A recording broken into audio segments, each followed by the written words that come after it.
ముఖేష్ అంబానీ కుమారుడు అనంత్ అంబానీ రాధికా మర్చెంట్ల పెళ్లి వేడుకను యావత్ ప్రపంచమే ఆసక్తిగా చూస్తోంది. దేశ విదేశాలకు చెందిన వ్యాపార, రాజకీయ, సినీ, క్రీడా రంగాల తారల రాకతో ముంబై కళకళ్లాడుతోంది. 3 రోజుల పాటు జరుగుతున్న ఈ వేడుకలు ఇవాళ జరగనున్న మంగళ్ ఉత్సవ్తో ముగుస్తాయి.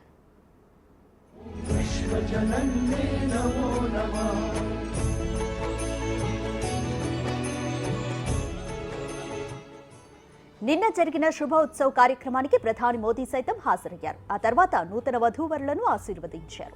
ప్రధాని మోదీ కంటే ముందు ఏపీ సీఎం చంద్రబాబు కూడా హాజరయ్యారు.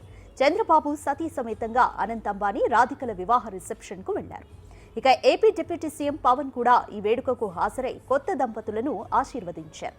సినీ తారలు మొత్తం జియో కన్వెన్షన్ లో కనువిందు చేశారు.